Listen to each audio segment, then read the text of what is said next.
Começa agora. Bom dia, CDL.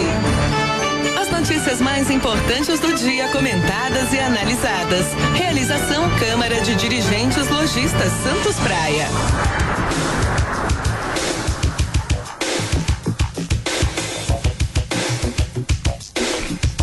Bom dia, amigos da Santos FM. Estamos chegando com mais uma edição do nosso programa. Está no ar a partir de agora o Bom Dia CDL, projeto jornalístico realizado pela CDL Santos Praia, Câmara dos Dirigentes Lojistas Santos Praia, que irá informar e debater os principais fatos da região e do país. Hoje na bancada os comentaristas Nicolau Ovetti, que é empresário e presidente da CDL Santos Praia. Deixa eu cumprimentar aqui o Nicolau. Bom dia, Nicolau, bem-vindo, pós-feriado. Bom dia, Zé, bom dia, ouvintes, bom dia, amigos aqui da mesa. Pós-feriado, né? Feriadão aí, muita gente teve feriado segunda-feira também, né? Mais ou menos. Coisas que param o comércio, né? Ontem o comércio funcionou numa boa parte e hoje, e segunda-feira, todo o comércio. Mas hoje é dia normal pra gente. E também aqui na bancada do Bom Dia CDL, cientista político Fernando Chagas. Bom dia, Fernando. Bom dia, um abraço a todos, pessoal, os ouvintes, né? Depois de um feriado prolongado de chuva, né? Estamos retornando. Haja chuva, hein, Chagas? Prolongado, né? Para quem trabalha na prefeitura. É verdade. O comércio não tem esse, vamos dizer, vou chamar de privilégio, essa vantagem, vai. É isso aí. Bom, lembrando que estivemos ao vivo aqui, o Bom Dia CDL não parou na véspera de feriado. Ontem sim, é natural que nós não realizemos o programa. Bom, e ao meu lado a Giana Novaes já está a postos para convidar você para interagir e participar conosco do nosso programa. Bom dia, Giana.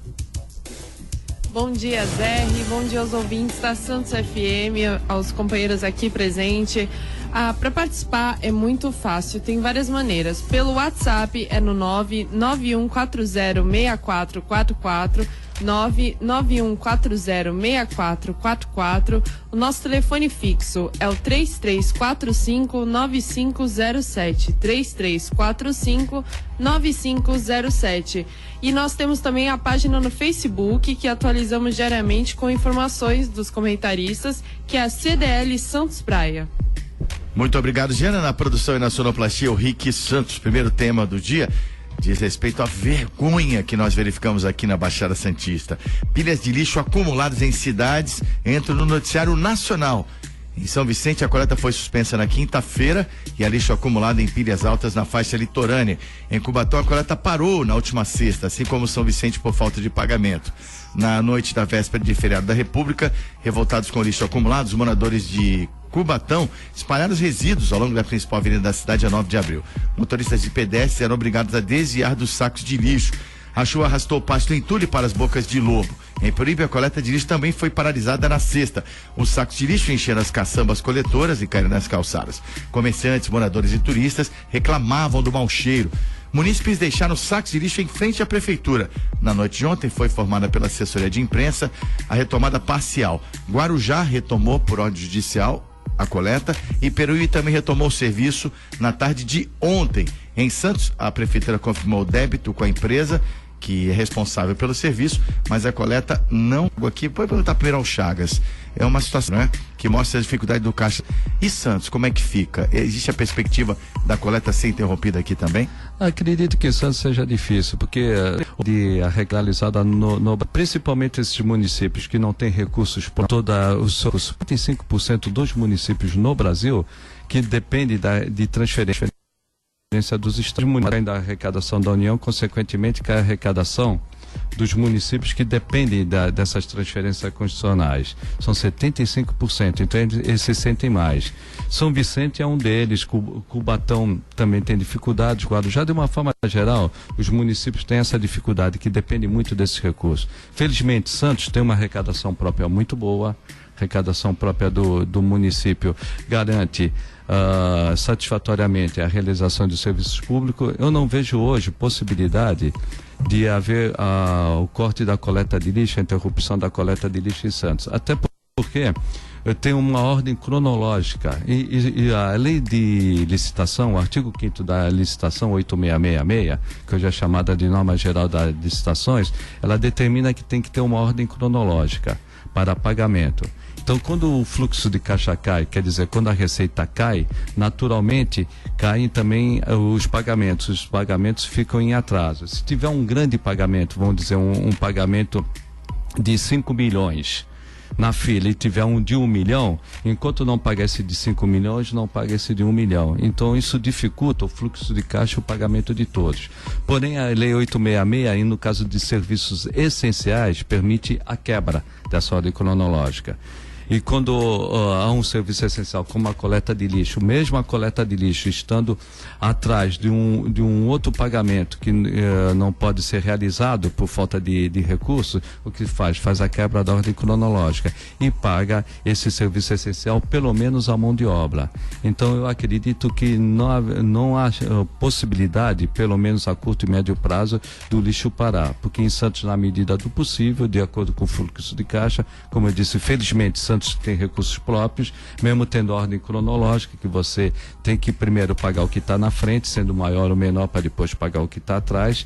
Há essa possibilidade de quebra. Por que essa possibilidade de quebra? Essa possibilidade de quebra porque é um serviço essencial. Inclusive a Justiça, né, garantiu o funcionamento, a coleta de lixo em determinadas cidades devido ser um serviço essencial. Então eu acredito que em Santos dificilmente a curto e médio prazo nós teremos esse problema. Vamos entrar no novo ano também, Obeide, entrando no novo ano, vem novos recurso de IPTU, recurso de PVA. Naturalmente, a atividade econômica não vai deslanchar, mas vai dar uma melhoradinha. Eu acredito que os municípios devem colocar em dia as suas contas, pelo menos relativamente, num curto, médio prazo, relativamente elas devem colocar em dia com os novos recursos de janeiro, fevereiro e março. E sair dessa situação difícil para todos os municípios. Nicolau, situação. A verdade é que os municípios vivem como o assalariado vive, né? Só que na proporção do ano para o mês. O assalariado chega no dia 20, ele já está gastando o cartão de crédito dele para o mês seguinte, ou rolando o cartão para dali a 2, 3 meses. E os municípios hoje em todo o Brasil, né? Eles chegam em outubro, mais ou menos. Até antes, né? Dependendo da situação, já estão rolando as suas dívidas já para janeiro, que é onde tem o maior fluxo de arrecadação, que é, como você bem disse, IPTU. Apesar que IPTU, eu acho que nós vamos ter um aumento aí já declarado de 7%. É um aumento não, é um repasse. A inflação do IPCA, né? Foi 7,8% na inflação, quer dizer, é bem razoável, esse reajuste é bem razoável. Né? De 7%. E eu acho que os municípios também eles provocam que a pessoa não pague à vista o IPTU, porque um desconto de 3% é algo insignificante dentro de um ano. Esse ano, se eu não me engano, é 4% até o primeiro vencimento. 4%. E Santos 4%. 3 a 4%, dependendo do município. Em Santos 4%, os demais eu não me recordo. Mas também não refresca nada, isso não faz diferença. Tinha que ser no mínimo 1% ao mês, 12%. Em Santos, Obeide, a inadimplência é muito baixa. O santista, ele paga o IPTU, mesmo com toda essa dificuldade. Se você fizesse, só para fazer uma continha matemática, se você fizesse na média de 12%, você fizesse 6%, seria a média, né? A média dos 12 meses, eu acho que seria até vantajoso e razoável, pelo menos 1% ao mês. Mas voltando aí ao problema da cidade, ô Chagas, serviço essencial, eu entendo até o fluxo de pagamento que você fala, mas existe um contrato com a prefeitura. Esse contrato, ele é independente da execução do serviço, do recebimento do serviço ou não, o contratante, ele tem como, o contratado, aliás, ou o contratante, ele vai ter que respeitar o contrato e vai ter que pagar, seja ele de uma forma litigiosa ou de uma forma normal. Então, a paralisação do serviço eu acho algo absurdo dentro das cidades, e como serviço essencial eu acho que não poderia ter paralisação do serviço. Essas são as interpretações que dão, agora, né, Obeide? Tem duas interpretações. Existem mistérios que somente os mistérios, a declaração do mistério poderá declarar, né? Então, coisas que aqui a gente não pode afirmar, não pode falar, que ocorrem e acontecem, né, dentro de um sistema público. Eu não sou favorável à privatização. Eu sou favorável à privatização, mas eu acho que 100% da privatização também é complicado. Antigamente nós tínhamos a Prodesan, que fazia a coleta de lixo. Hoje eu tenho as minhas dúvidas se o custo seria em torno de 12 milhões ou menos do que isso.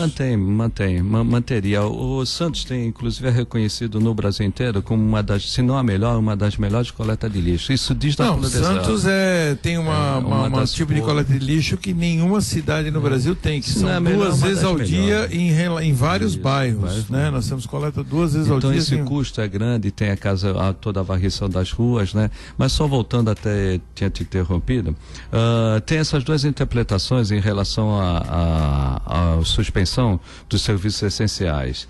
A Lei 866, repetindo, né? A Lei 866, a Lei Norma Geral de Licitações, ela permite que depois de 3 meses sem pagamento, mediante um processo administrativo, o prestador de serviço, o contratado, possa interromper. Aí eu também vou na mesma direção de você. Como é um serviço essencial, sendo um serviço essencial, é melhor, no mínimo, haver um diálogo. Pode até entrar com um processo administrativo, e nesse processo administrativo, o contratado entrar contra a contratante, que é a prefeitura, o prestador de serviço entrar contra a prefeitura, e nesse processo administrativo, em vez de uma suspensão, é melhor um diálogo entre o poder público e o próprio contratado, que o contratado também tem as suas obrigações, né? Principalmente eles têm funcionários para pagar, folha de pagamento, caminhões, então, manutenção. Eu vejo melhor combustível. Um acordo.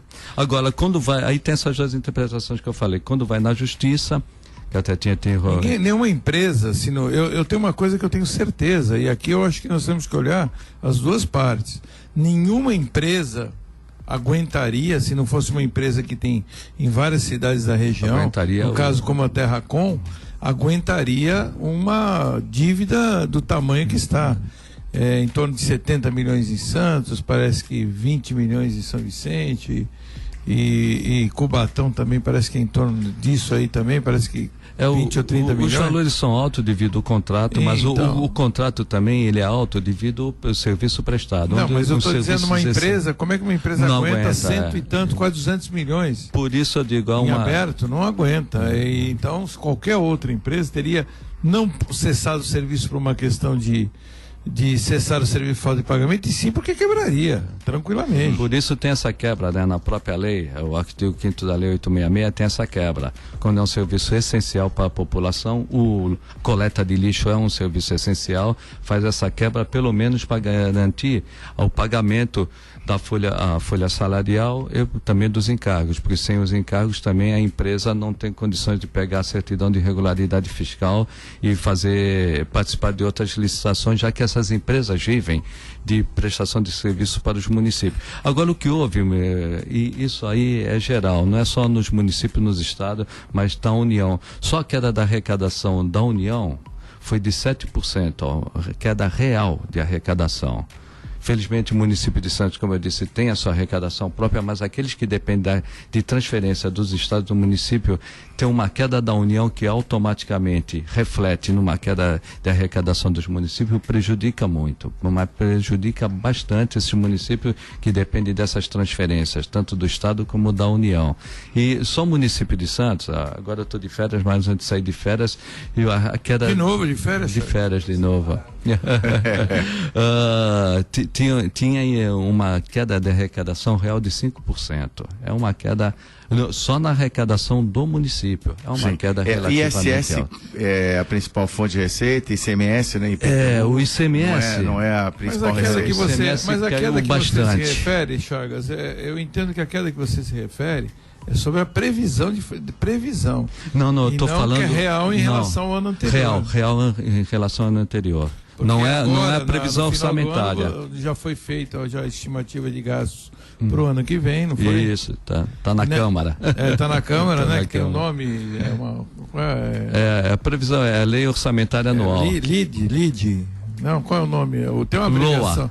Sei lá, a lei orçamentária. Lei orçamentária. Então, essa lei é sobre previsões já. Previsões. Não, mas eu estou falando. Se não alcançar esse valor, aí não pode ser denominado como queda. Não. Aí você faz o contingenciamento. Você faz uma previsão. Se nos 3 primeiros meses essa previsão não se confirmar, o que deve fazer? Deve-se baixar um decreto para contingenciamento dos gastos. O que é contingenciamento dos gastos? Limitação dos gastos.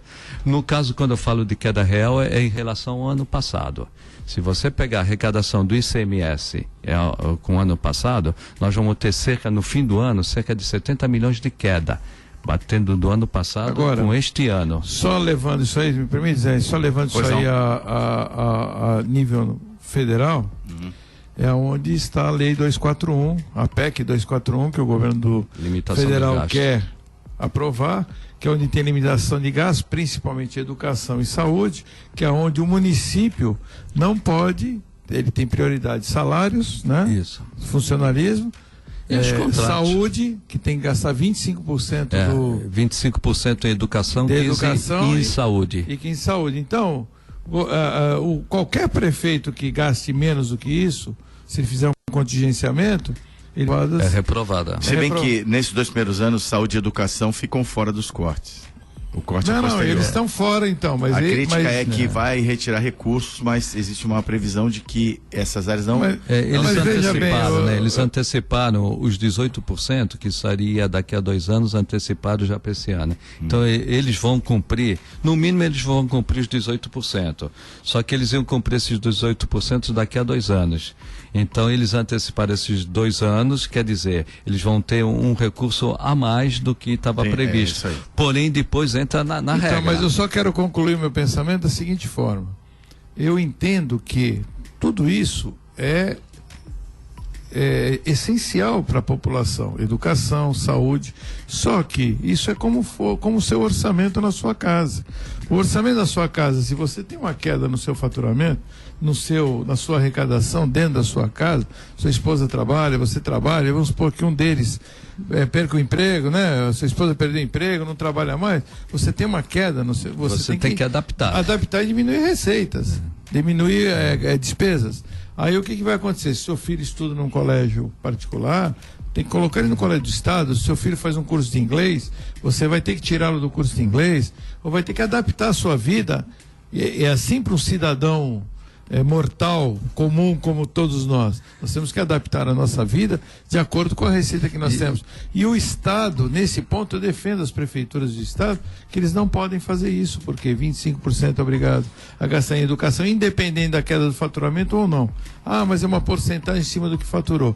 Mas é comprometido. Então, outras áreas prioritárias que estejam necessitando não pode ser colocado. Então, acho que a lei também, ela engessa de uma forma toda a governabilidade que começa a causar Quem mexe problemas. Com o orçamento, você tocou em 3 pontos importantes. Vou ver se eu recordo tudo. Quem mexe com o orçamento não gosta de vinculações, porque é o que você falou. Lógico que não tem. Na minha empresa eu tenho que adaptar de acordo com a necessidade, a demanda que é mais importante naquele momento. Vamos supor, num determinado momento, o município ele precisa gastar mais com saúde do que educação, ou vice-versa. Não pode. Ele não pode. Então, quem mexe com orçamento é contrário. Outro ponto, eu sou a favorável à desvinculação, mas isso no Brasil, no momento, é impossível você desvincular. Haja vista com a PEC dos gastos, né, da limitação dos gastos que houve. Todos reclamaram que não poderiam mexer em educação e saúde. Um pouco de política isso, Um pouco de política e também dá uma acomodação. O que uma pessoa que mexe com orçamento vê? Se nós tivéssemos educação de fato no país, eu seria favorável. 25%, esses 25% são poucos recursos ou são muitos recursos? Mas ninguém fala sobre a eficiência disso.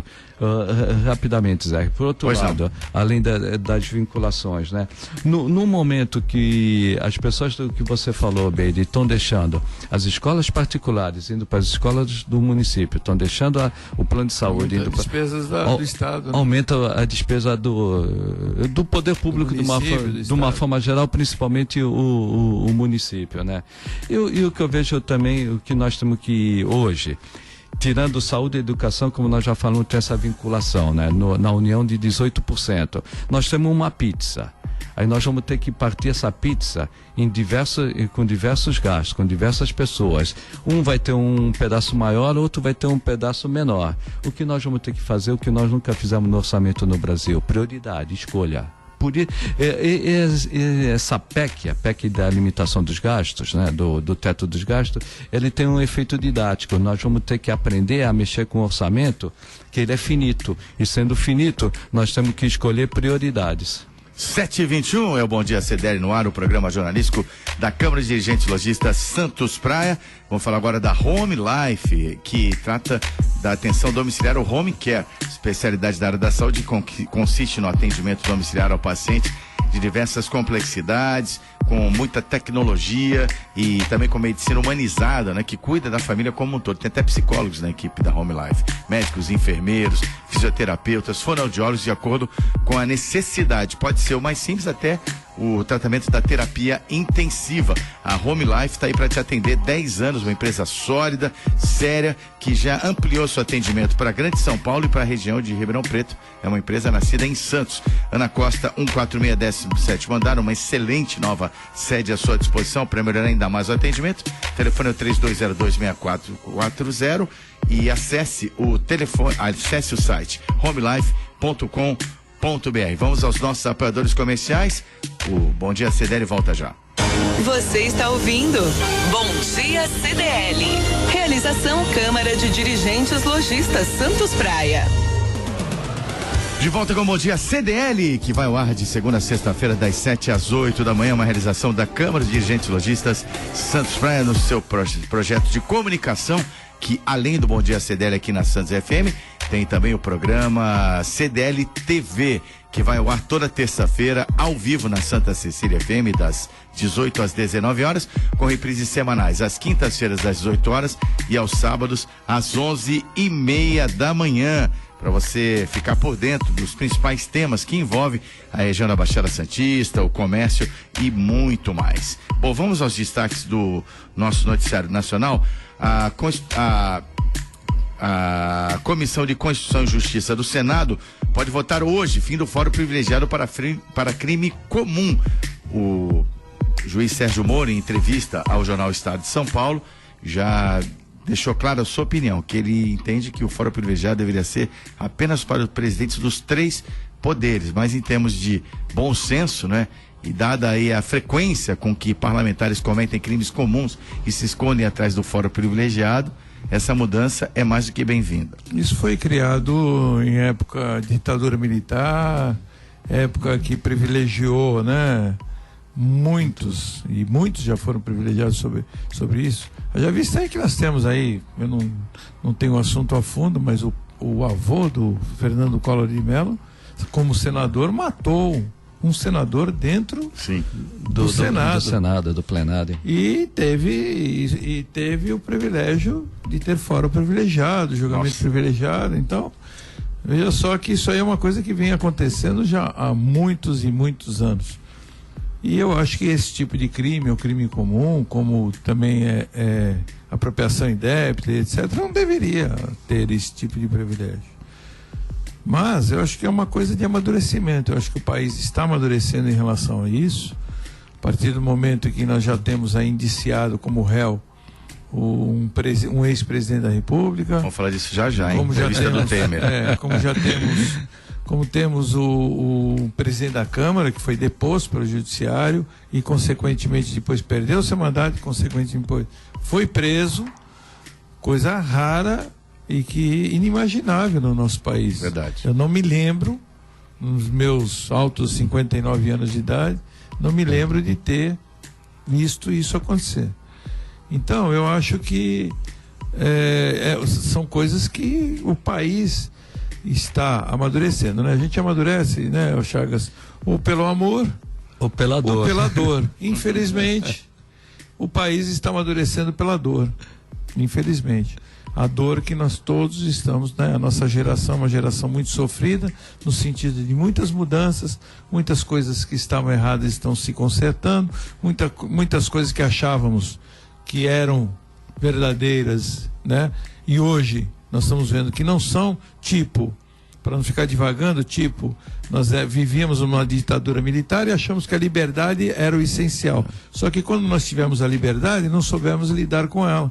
Então hoje nós estamos reaprendendo a lidar com ela, né? Porque eu acho que toda liberdade ela tem um limite. E foi o que aconteceu, desde o Tancredo Neves, quando foi o primeiro presidente não militar.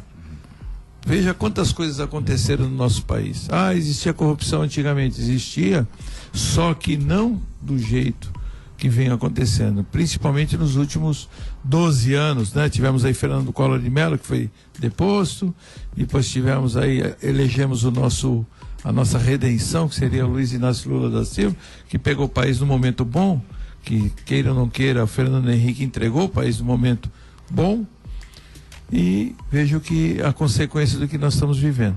Então acho que esse amadurecimento ele vai acontecer normalmente. Faz parte da democracia. Agora o fórum privilegiado, que esse é o assunto, o mote que você estava falando. 22 mil pessoas, segundo o relator da proposta, senador Randolfo Rodrigues, da rede do Amapá, 22 mil pessoas hoje têm um fórum privilegiado no Brasil. É absurdo, né? É absurdo.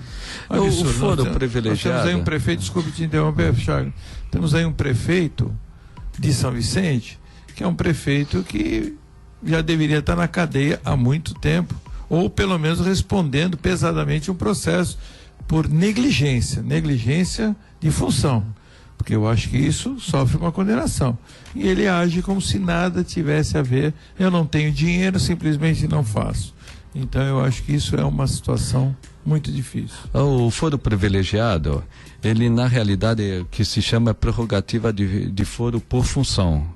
Então deveria, no meu modo de entender, e eu vou aí na direção do Sérgio Moro, do juiz Sérgio Moro, né? Para aquilo que é relativo à sua função, à ocupação do cargo e ao desempenho de sua função. Inclusive o nome leva a isso. Privilégio próprio. Prerrogativa, né? De foro por função. Então aquelas atividades relativas à sua função, à ocupação de cargo, realmente deveria ter foro privilegiado. Mais ou menos o que acontece nas câmaras. As câmaras, os vereadores, eles não têm imunidade para crime comum. Eles têm imunidade para a sua palavra, né? Dentro do plenário, aquilo está protegido. Depende, né? Depende, porque o Bolsonaro foi processado por 2 vezes. Não, mas aí eu estou dizendo nas câmaras municipais. Nas câmaras municipais. Não, mas é diferente. As câmaras municipais não têm imunidade, tem garantia da sua palavra dentro do plenário, como vereador. Se o vereador pratica um crime comum, ele responde na justiça comum, não tem foro privilegiado. Já a Câmara Federal não. A Câmara Federal é essa prerrogativa de foro que é estendida para todo tipo de crime e que está sendo discutido agora. Esse é um ponto. A prerrogativa de foro só para atividades relativas à sua função. Por outro lado, aqueles que também defendem, né? Só para os presidentes. Se for também só para os presidentes, o que vai ocorrer? Qualquer pessoa que tenha um inimigo político pode entrar em um juiz de pequena instância e começar a colocar um monte de ações em cima dessa pessoa. E ele fica praticamente refém das... Ou pega um juiz que tenha uma bronca pessoal. Isso, também. Então, o que eu vejo, o melhor seria realmente a prerrogativa de foro apenas para sua função e ocupação de cargo. E não também deixar um deputado de uma cidade distante em que o adversário político é amigo do juiz. O juiz vai perseguir esse deputado pro resto da vida. Então o que é melhor? É melhor dar uma garantia mínima para a sua função, exercício de sua função, mas não para os outros crimes. Né? No caso o Randolfo, ele prevê uma revisão para crimes comuns. Isso. Não se manter a prerrogativa do foro privilegiado. Essa é a proposta. Por falar em prisão e tudo mais, o presidente Michel Temer falou num programa bem tradicional, que era a TV Cultura, não é? O Roda Viva. E o Roda Viva, para atender uma exigência do Temer, mudou o seu perfil. Geralmente é um programa ao vivo, foi gravado desta vez sexta-feira e foi exibido na segunda-feira. E o Temer, ele disse nessa entrevista, repercutiu bastante, nós vamos repercutir aqui também, de que a prisão de Lula traria instabilidade ao país. E aí, Nicolau? Eu entendo que ele tem razão e ao mesmo tempo ele... Estabilidade ao país, mas não necessariamente ao governo. Eu queria entender como é que isso se realiza. O país eu não acredito que gere nenhum tipo de estabilidade, porque eu acho que já passou o momento do Lula em relação a isso. Ele tem um grande número, ele deve ter aí em torno de 10%, 15% de um eleitorado que eu duvido que também saiam nas ruas para fazer baderna em seu favor. Aqueles que fazem baderna em seu favor são aqueles que recebiam aquela mortandela, né? Aquele pão com mortandela no plástico e faziam aquela bagunça em relação a ele. Eu acho que todos esses... tem pessoas, ele tem bastante, eu tenho olhado alguns fóruns e eu tenho essa curiosidade de alguns aplicativos que eu tenho no meu celular, e eu tenho a curiosidade de ver alguns discursos que o Lula faz, e ele mente descaradamente, né? Ele devia se chamar Lula Pinóquio da Silva, e ele conta algumas histórias, ele tem uma oratória muito didática, né? Muito boa, e convence aquela claque dele, né? Ele convence aquele pessoal dele. E eu vejo os fóruns e as discussões, eu tenho essa curiosidade. E tem gente que defende ele incondicionalmente, Zé. Eu vejo pessoas defendendo o Lula, meu presidente, melhor presidente que esse país teve. Aí vem um outro por trás, xinga. Então tem aquele debate, mas eu já percebi que o ênfase disso tem diminuído bastante. E eu acho que a realidade, eu acho que demonstrar, simplesmente, se ficar muito claro que uma futura ou talvez uma provável prisão dele venha acontecer com provas incontestáveis, e algumas provas já são incontestáveis em relação ao enriquecimento dele, principalmente o Sérgio Moro, ele soltou, para quem tiver curiosidade, eu tive a curiosidade, escutei e fiquei abismado com o palavreado de 2 horas de telefonemas dele. Não sei se vocês tiveram essa... Eu não cheguei a ouvir, o Sérgio Moro soltou, está no YouTube, quem quiser pode procurar. 2 horas de vários, são N telefonemas. Inclusive vários telefonemas dele com a ex-presidente Dilma, falando. Então, ele tem um tal de Moura, que parece que é o assessor dele, não sei quem é, que sempre atende o telefone, nunca é ligado para o telefone diretamente para o celular dele. Sempre essa pessoa atende, sempre ele, posteriormente, é passada a ligação para ele. Até a presidente da República, então, Dilma, ligava primeiro, mandava o gabinete ligar e passar. E o palavreado, e o que mais me espantou, e o que mais me chamou a atenção, na forma dele falar, é na onipotência que ele tem. A onipotência dele, ele se acha o the best, ele se acha o top do top, ele acha que ele é o senhor dos anéis, ele é aquele que manda matar, ele é que toma. Então, assim, essa onipotência é algo assim que atingiu ele de uma forma impressionante. Então, eu até essa curiosidade, se nossos ouvintes aqui estiverem, as pessoas que estiverem nos ouvindo, se tiverem a curiosidade, procurem no YouTube divulgação das gravações telefônicas do Sérgio Moro em relação ao Lula. É impressionante. Impressionante, você percebe. Então, e ele tem todo o que ele manipula, ele com o Jacques, tem muitas gravações. Jacques Wagner também, que era chefe de gabinete, né? Foi ministro-chefe da Casa Civil. Então, muitas conversas com o Jacques Wagner. Então, você percebe que é impressionante. Então, eu não acredito que uma estabilidade no país venha acontecer em função de uma futura prisão dele. Não. Eu acho que tem uma grande parte da população que está esperando. Eu só acho o seguinte, nós temos que tomar muito cuidado para que ele não vire mártir. Esse é o grande risco que nós estamos correndo.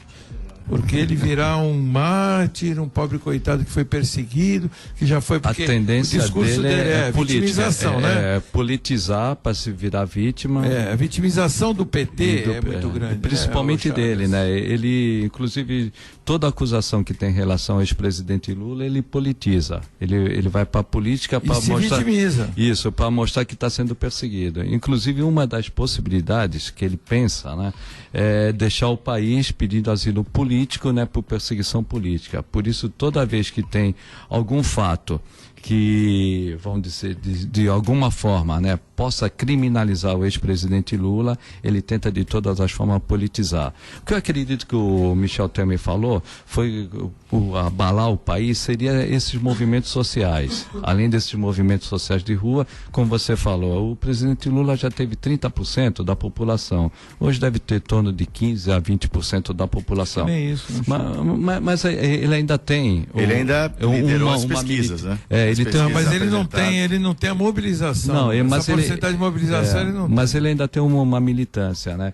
E o que eu vejo, além disso, desses movimentos sociais, que numa prisão, numa eventual prisão do presidente Lula, e haveria essa movimentação, o que eu vejo é isso. O presidente Lula, ele vai sim politizar, e politizando ele vai expor a imagem do Brasil. Ele não está preocupado com a imagem do Brasil. Ele está preocupado de alguma forma não ser preso. E qual seria essa forma de não ser preso? É mostrar que é uma perseguição política contra o PT, principalmente contra o ex-presidente Lula, e ele pediu um asilo político devido ao Brasil viver um momento de exceção. Isso que ele tenta vender, talvez isso Michel Temer tenha dito, né, que poderia... Mas eu não vi o programa. Às vezes você vê algo que é transcrito, você não tem no mesmo tom. Por isso eu estou falando, como talvez. Foi dito. Então eu vou dar esse benefício a Michel Temer. Mas entendo como uma manifestação decepcionante no meu entendimento. Porque tem rabo preso, né? É verdade, mas ele foi bem claro. Ele foi no contrário do seu raciocínio. Disse assim: vai trazer estabilidade ao país, aquele jeito dele. Ao governo, não. Eu quero ver como é que se faz. Nós não podemos esquecer. Porque, só para complementar, Nicolau, eu vou na linha do Chagas. Você vai ter sem teto, invadindo propriedades, prédios públicos, você vai ter invasão das escolas, você vai ter sem terra interrompendo estrada, você vai ter manifestações botando fogo em pneus. Porque com essa questão da PEC, já entendo que esses movimentos sociais, eles recebiam regularmente recursos do governo Dilma. Isso já não deve estar acontecendo mais. Indiretamente. Ainda mais com a PEC do limite dos gastos, vai mexer aí no bolso de muita gente.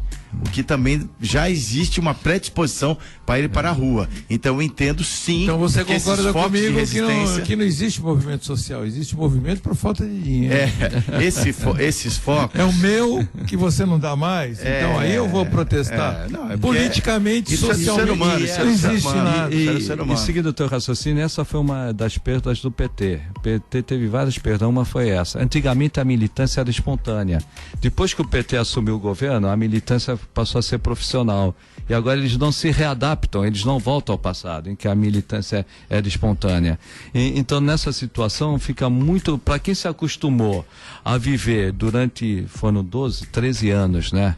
Fazendo militância política profissional, voltar ao passado e fazer... O dinheiro dos outros é fácil. Fazer militância espontânea, como era o passado. O PT no passado era militância espontânea. Esses bilhões na mão para tu ver se eu não faço uma revolução. Eles perderam essa base, mas eles ainda têm uma força para grupos organizados agitar as ruas. Quero ver você criar seguidores intelectualmente convencidos agora, e sem nenhum lado financeiro. Cria isso que eu quero ver. É difícil.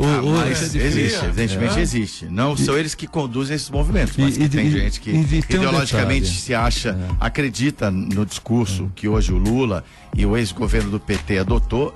Tem gente que acredita. Não se mobiliza, né? Não vai para as ruas. Mas eles têm ainda uma organização. A organização eles ainda têm. A PEC mostra isso, né? Que é invadir escola. Eles são mais organizados. Agora, o grande problema que eu vejo nisso, e o Michel Temer, por que ele falou que não afeta o governo? Falou que não afeta o governo porque ele tem um Congresso na mão. Hoje há uma grande aliança entre o Congresso e o Michel Temer. Aliás, o governo do Michel Temer é congressual. Agora, um detalhe aí que deve ser ressaltado. A Odebrecht, até o fim do mês, se ainda não for nessa semana, ela vai fazer a delação premiada, a colaboração premiada. E o que se diz nos bastidores, que a delação premiada... Ele já fez, né? Vai ser divulgada. Vai ser divulgada. Não, vai ter que ser assinada pelo ministro do Supremo Tribunal, Teori Zavascki. Se for assinado e for revelado, ele pega cerca, no mínimo, segundo os bastidores, de 100 deputados a 170 deputados. E pega, com certeza, o ex-presidente Lula, inclusive recebendo... Suplentes devem estar todos coçando a mão, né? Então, quando nós falamos, vai ser preso ou não vai ser preso, vai ser condenado, não vai ser condenado, vai ser indiciado, não vai ser indiciado, nós temos uma gama muito grande de deputados que podem ser com essa delação da Odebrecht. Suplência deve estar. E pega governadores, pega deputados estaduais, pega muita gente. E também, segundo informações de bastidores, pegaria flagrantemente o ex-presidente Lula. Então nós vamos entrar num momento de grandes dificuldades políticas, porque não pega uma ou duas pessoas, não pega um partido, pega várias pessoas, vários políticos e vários partidos. Então é uma situação que até o fim do mês nós vamos ter que saber como lidar com isso e se realmente isso tudo vai se confirmar. Segundo os bastidores, a delação premiada da Odebrecht é para derrubar a República. Será que tem prisão para todo mundo? Aí também um dos problemas que o Sérgio Moro falou, né, do foro privilegiado, a prerrogativa de foro por função, né? O STF e o Moro foi muito criticado por causa disso. Não tem condições de, vamos dizer, que não sejam 100 deputados, seja 50 deputados. O STF não tem estrutura para julgar 50 deputados. Todos eles têm direito à defesa, né? Bom, a Lava Jato está fechando vários ciclos. Um deles se complementa amanhã com o início da prisão domiciliar do doleiro Alberto Youssef, que é um personagem aí da origem da Lava Jato. Lembrando que a operação tem base numa investigação de um doleiro num posto de gasolina que era ligado a Youssef. Primeiro preso foi o Paulo Roberto Costa, diretor da Petrobras, e o Youssef só o Youssef, só fez delação premiada. Um comentário bem curtinho só sobre o Youssef.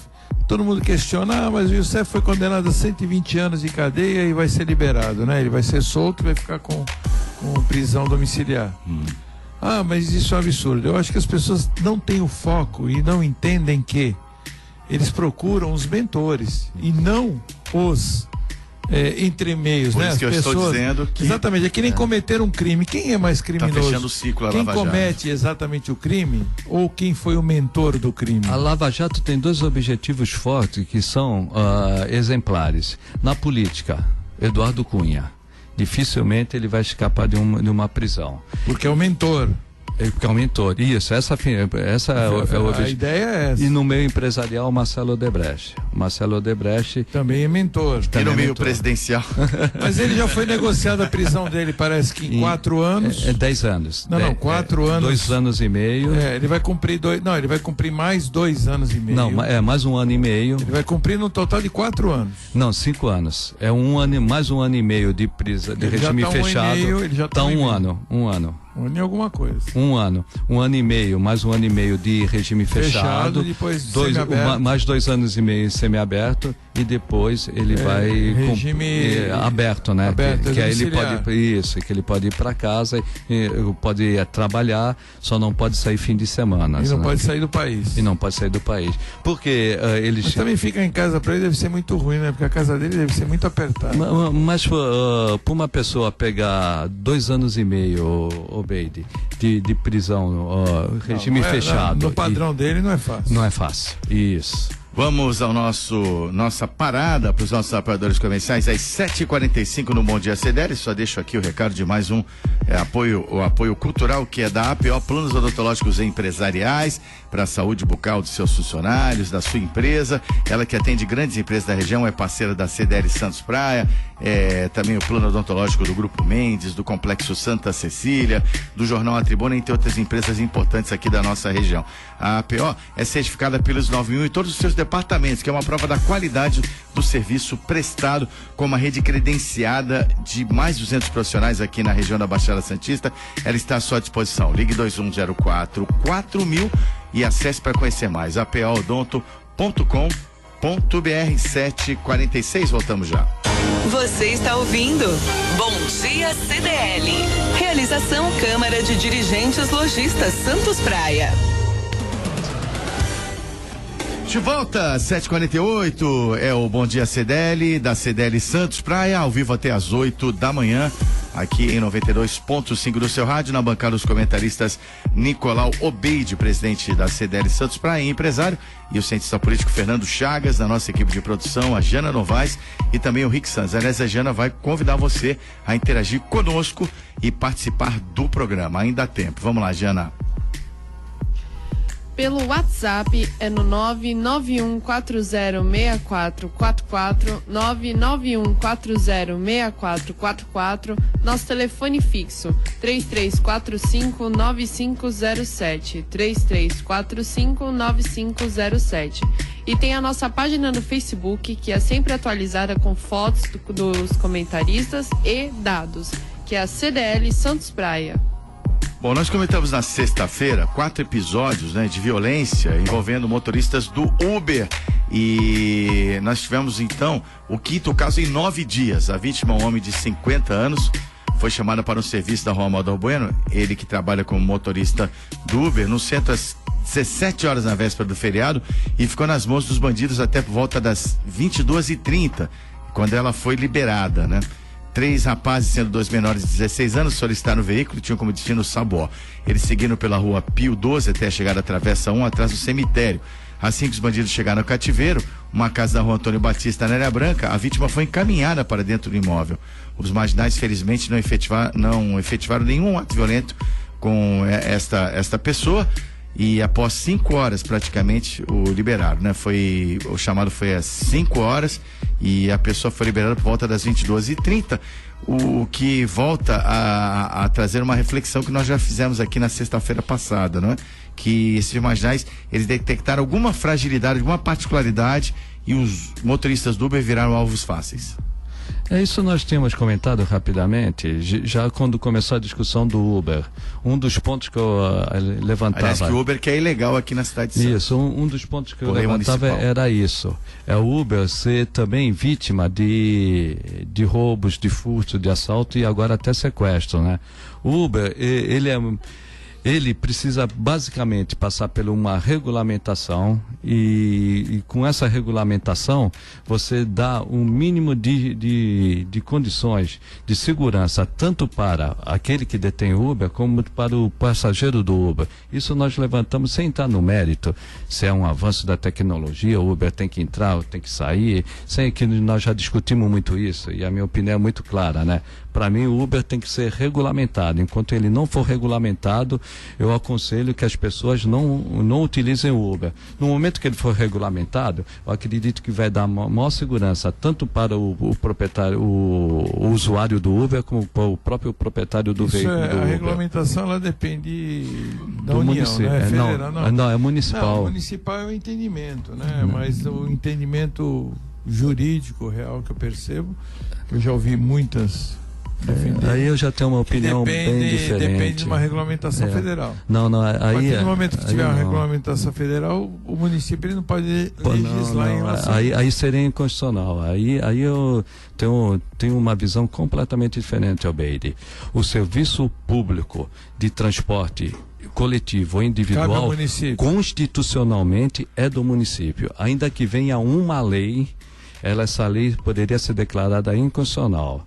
Nós teríamos que mudar a Constituição, Albeide, isso aí não tenho dúvida. Nós teremos que mudar. Discussão em relação mas quanto a isso eu não tenho dúvida. Inclusive a lei de mobilidade urbana. Essa pessoa que está sendo vulnerável ao Uber, eu acho que envolve a fragilidade que nem você falou mesmo, em relação a talvez algum furo que tenha no sistema. Fica frágil, né? E que eles chamam pelo aplicativo, verificam se a pessoa, eles verificam que tem Uber por perto, porque o grande problema do aplicativo é que ele mostra quem está por perto. E aí aquele que está mais próximo, ele vem, e é onde eles utilizam. Esse daí, no caso, eu acredito que eles tenham tido algum interesse, ou transportar droga, ou utilizar o carro para transporte de droga. Sim, mas eles depois pegaram os cartões da pessoa para fazer saques e tal, e eles não usaram, pelo menos não usaram a violência, né? Ficou bem claro isso, em nenhum momento falou, se você colaborar, não vai acontecer nada com você. E como foi o 5º em 9 dias, aqui em Santos. Não foi o primeiro, como vai... Só em Santos? Só em Santos. Então, aí fica uma reflexão, como é que você vai coibir, vai proteger alguém que está ilegal? Esse vai é o reclamar problema. Para quem? Outra coisa. Esse é o problema. Hoje, não o Uber. Ele é uma vítima comum. A ferramenta Uber. Mas eles foram presos, todos eles. Negativo. Todos eles, como afirma aqui o jornal A Tribuna. Foram presos? Foram presos. Mas aí que tá. E o Uber é seguro para o passageiro hoje aqui, pelo menos aqui eu debato isso e sempre falei isso, sem entrar no mérito se deve ou não ter Uber, eu sempre falei, é inseguro. Mas os outros casos, os bandidos ainda não foram presos, ainda não. Dos outros eu não 4, tenho conhecimento. Me parece que não foram presos ainda. De 4, mas 20% de resolução. E muitas vezes o taxista, ele sabe o local que é perigoso, e sabe até pelo perfil de quem chama ou de quem pega, ele sabe que ele pode ou não pode ir. Normalmente essas pessoas que estão utilizando o Uber, ela não tem a mínima experiência e acabam sendo vítima assim, fácil da situação. Tanto faz aí que tá ser chamado como também pegar um Uber ou pegar um táxi. Eu acho que isso aí acontece se um bandidão, 2, 3 bandidos aí, assaltantes, forem num ponto de táxi, seja parado no ponto, entrar dentro do táxi e no meio do caminho ele assaltar. Isso qualquer pessoa, qualquer motorista na rua pode ser abordado. E isso eu concordo contigo, mas eu ando muito de táxi e os taxistas mesmo conversam comigo. Eles, até pelo perfil, dependendo do horário, e por o horário e por local, eles não vão. E isso muitas vezes uma pessoa que é do Uber não tem essa experiência, né? Eu sei que eles têm um pouco de medo de táxi, eu já falei outra vez aqui na rádio, porque o táxi ele tem aquela iluminação em cima. E eu sei que eles têm um código. Que aquela iluminação ela fica acesa ou apagada, dependendo da situação de risco que eles que vem acontecendo. E eles têm vários códigos, principalmente com policiais e entre eles. Isso. Então, talvez isso iniba um pouco a ação dos bandidos. E o Uber é um carro totalmente à paisana. Ele não tem nenhuma identificação. E pelo fato de não ter identificação, acaba também se tornando mais vulnerável. É isso que eu estou falando. Porque, sabe por que isso, a reflexão? Isso eu acho que é algo que é pontual. Pontual. Assim que os motoristas do Uber, por exercício diário, perceberem como eles devem fazer para se proteger, essas ocorrências vão diminuir. Agora eu penso mais além, que eu acho que tem que haver regulamentação até para proteger os direitos do passageiro. Se ele tiver um acidente dentro do Uber, no carro do Uber, ele vai reclamar para quem? Quem é o responsável? O Uber tem o seguro, tem o seguro, mas o Uber é o quê? Qual é a personalificação do Uber? Jurídica. Quem é o dono do Uber? Você vai demandar contra quem? Eu sei que já existem processos contra o aplicativo. É isso que eu penso. Só isso. Que eu tenho péssimo defeito ou a virtude de pensar lá na frente, né? O aplicativo, se eu não me engano, ele fica depois com 10 ou 15% do... 25%? Tudo isso. O valor não sei, a minha preocupação sempre foi essa. Mas se ele fica com uma porcentagem do faturamento, ele tem corresponsável. Mas é o que nós estamos falando neste momento, pelo menos no município de Santos, no mínimo é uma atividade irregular. E sendo uma atividade irregular, quando ocorrer algum fato criminoso, vai responder não pelo ser um serviço público, mas apenas por ser uma atividade econômica que ele está exercendo ilegalmente. Bom, vamos em frente com o nosso programa, o Bom Dia CDL da Câmara de Dirigentes Lojistas Santos Praia. E o Brasil conquistou a 6ª vitória consecutiva ontem, lá no Peru. Um jogo que o Brasil teve dificuldades no primeiro tempo, o Tite acabou arrumando a casa e o Brasil venceu o Peru por 2-0. Grande atuação. Isso, grande atuação do Gabriel Jesus, que fez um gol e deu uma assistência para o Renato Augusto decidir a partida, Nicolau Beide. 20 minutos do primeiro tempo, tomou um sufoco, o Brasil viu o jogo. Uma bola na trave, bem colocada, inclusive. Não, bem colocada não, né? Porque se fosse bem colocada, ela teria entrado. Gol, né? Teria entrado. Mas é mais difícil. Mas bateu na trave. Eu acho mais difícil acertar a trave que o gol, né? Pensa bem. Mas é uma bola bem colocada de lado, o goleiro totalmente batido. E foi aquele que joga no São Paulo, como é que é o nome dele? Caramba, é o que joga no São Paulo. Joga no São Paulo. O Cueva. Foi ele que colocou, que fez essa jogada. O Guerreiro jogando bem, como sempre, né? O Guerreiro bom jogador. Acho que são os 2 jogadores que se destacam no Peru. E vamos deixar aí o Ricardo Martins, que é nosso especialista, falar aí que é especialista, aí ele tem análise mais profunda do que eu em relação ao jogo. Seja bem-vindo aqui ao Bom Dia CDL. Alô, Ricardo Martins. Opa, legal, bom dia, Zé. Grande abraço a você, aos comentaristas, ao ouvinte ligado na Rádio Santos. Grande vitória da seleção brasileira ontem, 2-0 para cima do Peru. O Brasil está praticamente na Copa do Mundo da Rússia de 2018.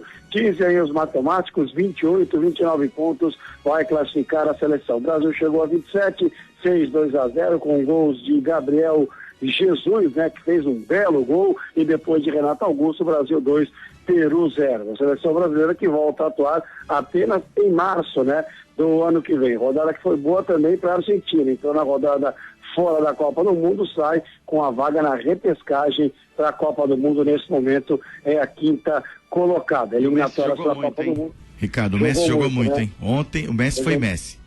Fez um belo gol de falta, e agora os jogadores argentinos não dão mais entrevista para a imprensa argentina. Lá como cá, quando as coisas não vão bem, a culpa é da imprensa, né, Zé? Lamentável, lamentável.